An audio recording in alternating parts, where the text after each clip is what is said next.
Greetings, friends. How is everybody? I am Syed Musab Rahim Hashmi, presently advocate practicing in the High Court of Telangana. And along with me today, we have Muhammad Abdul Muhib, advocate, LLB, LLM, practice in the High Court of Telangana and also in various other places. And he also guides students and helps them do internship at his office at the Chamber of Advocates, which is situated opposite the gate number 6 of High Court of Telangana. And along with that, we have a law student, Mr. Muhammad Naeem, who is studying LLB, and he has also done a PG diploma in cyber law. So at my time, when I used to do LLB, there was no compulsory internship. Though the lecturers used to say, the faculty used to tell us that it's better that you go to some advocates, practice along with them, spend some time with them, listen to the hearings in the courts, visit the police stations, visit the IT department, visit various places, and get to know how the things are going on. So that once you complete your LLB, you can enter into practice smoothly, being aware of what are the procedures which are already going on. So these days, it has become compulsory for the law students to do an internship along with practicing advocates. So this is a very great opportunity you people have, which you have to utilize. And as per that, Mr. Muhib Advocate is conducting internships and classes at his office opposite the High Court of Telangana. Especially, he's focusing on the weekends so that the students may not have to leave their classes on Saturdays and Sundays. He teaches how to practice the criminal procedure code and how to practice the civil procedure code, and also touching at few points related to the high court practice. And he also guides about when you are going to a police station, when you are going to the IT department, when we are going anywhere related to a department in the government, how you are supposed to behave and what are the things which you are supposed to speak, and how you are supposed to represent the party in front of the department, be it orally, unwritten, or through email, WhatsApp, various methods of communication, and how you're supposed to convey the message of the client to the department. Sometimes he himself goes, sometimes he sends his junior advocate, sometimes he also sends law students who are a little bit sharp, little bit more interested in really doing the practice. He sends them to various places. So as per that larger plan of his, he has sent Mr. Muhammad Naeem today, that is 23rd November 2023, to one of the department. And the introduction of Mr. Naeem is that he's studying LLB and he has done a PG diploma in cyber law from Osmania University. This is the introduction of the all the three people today in the panel.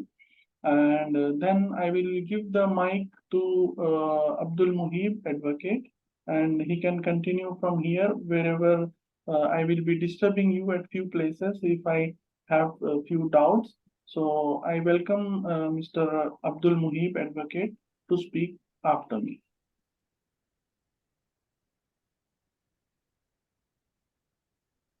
Thank you very much, Musab Hashmi, advocate sir.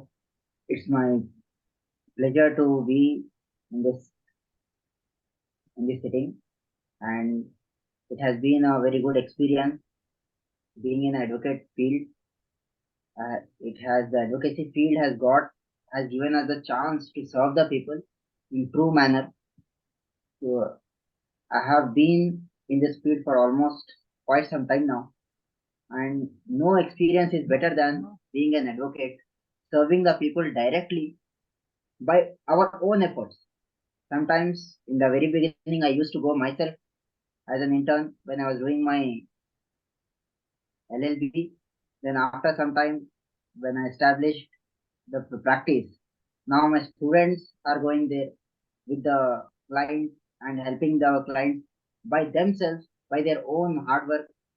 So in this case, where we got a chance, like we have, because of the government efforts, the transactions, we are in a digital world where the in the very beginning, there was the transaction used to happen only by cash.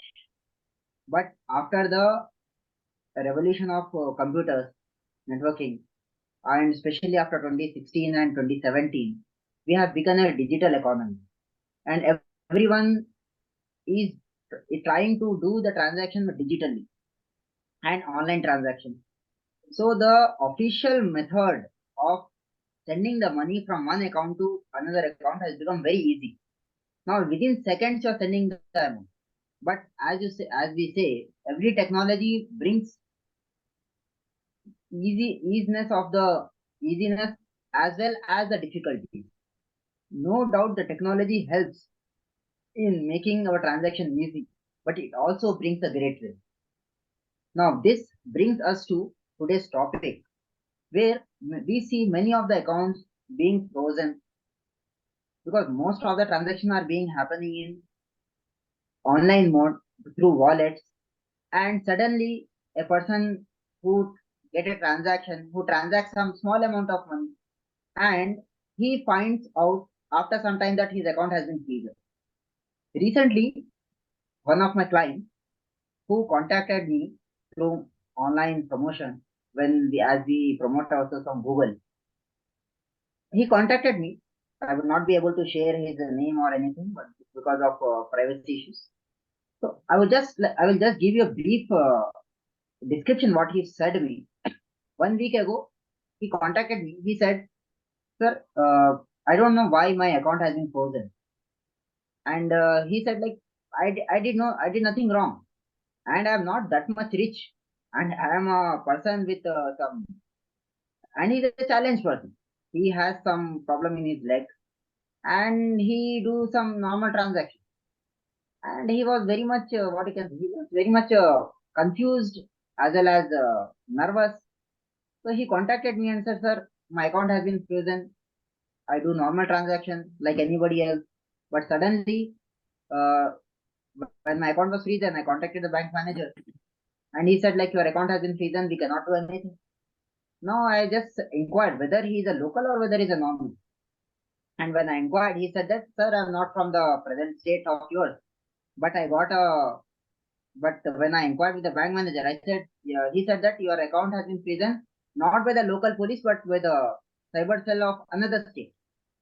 And he, when he googled, he found our form, and he contacted us through messaging through Google.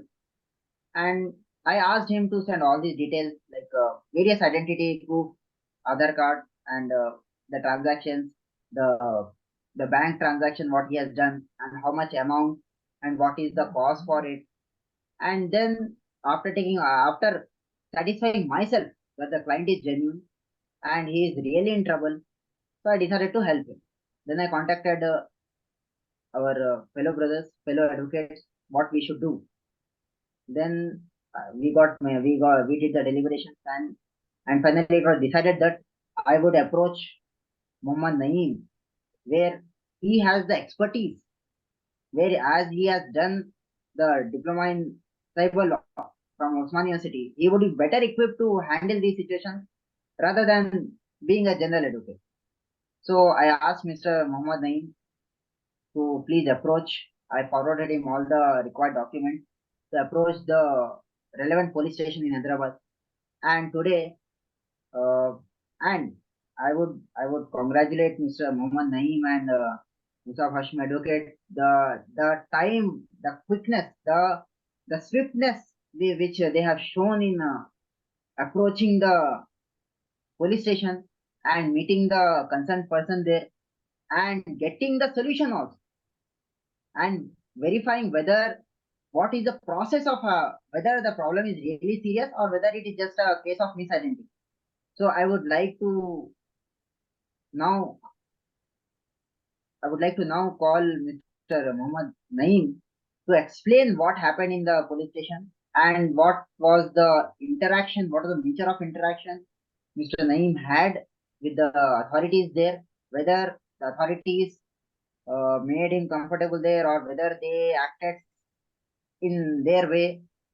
This now let us listen to Mr. Muhammad Naeem, where he actually interacted with the police and he got a very good review.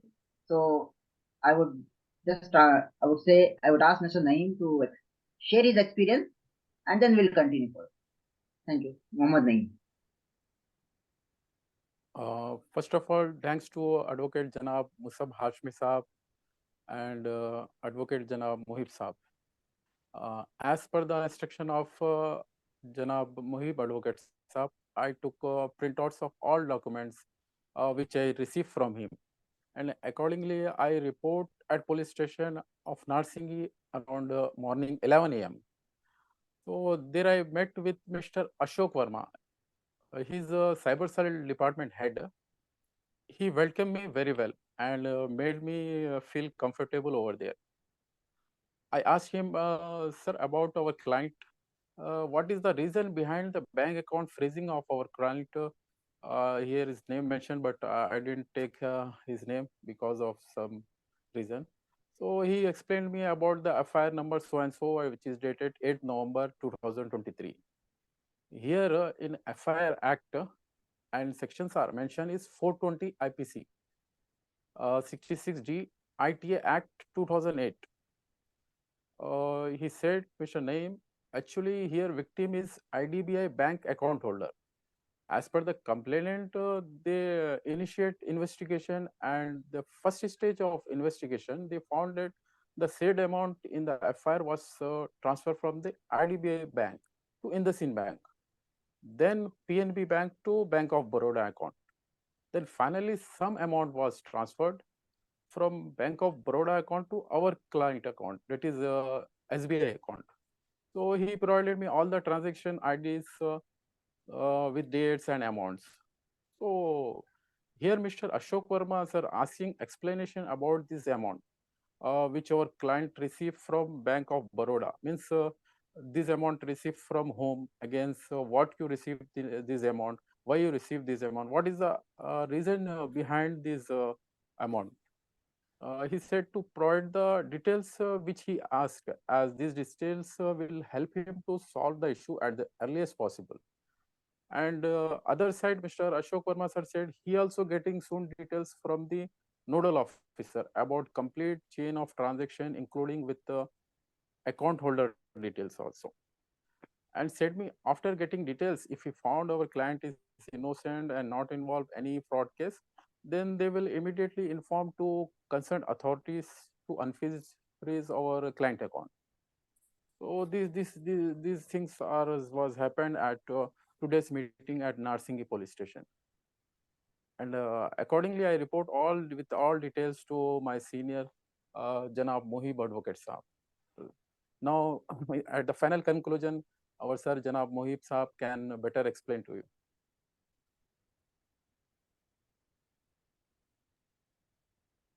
Thank you, Naeem sir.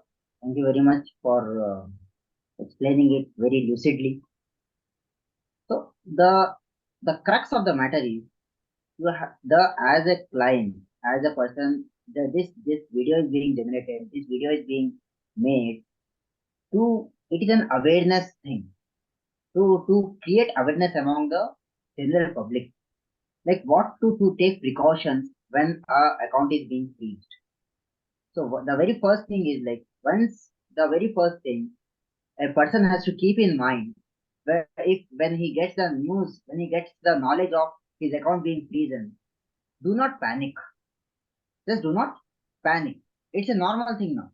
Like being in a digital economy and being in a completely being in an environment where everything is done by internet and everything.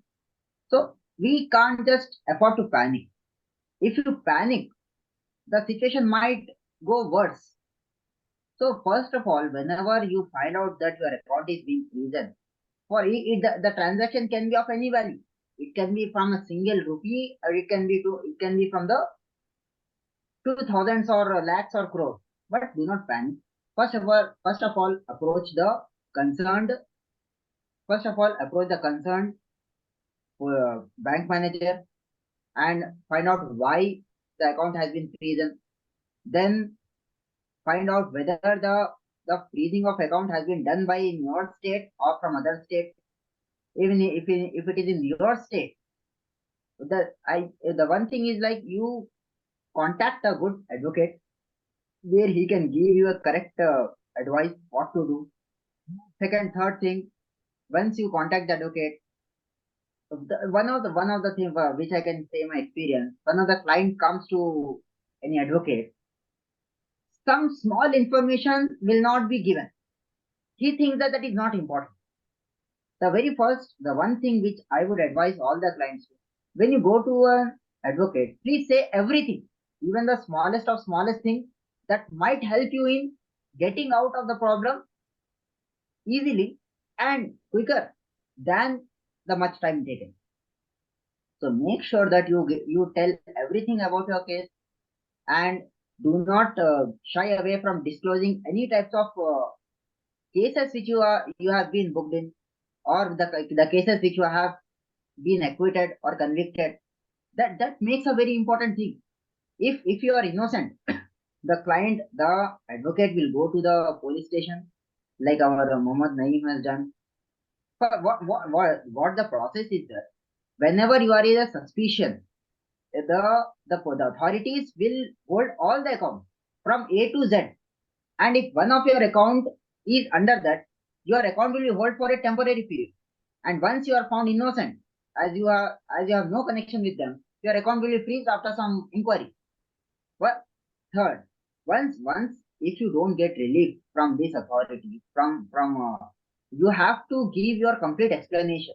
Yeah, why you have transacted, what is the relation with that person, and what was the benefit you have got it, and if it is a completely bona fide manner, if the authorities, if the police is satisfied that that transaction was in a bona fide manner, that transaction was a bona fide transaction, your account will be unfreezed and you will live your life as before.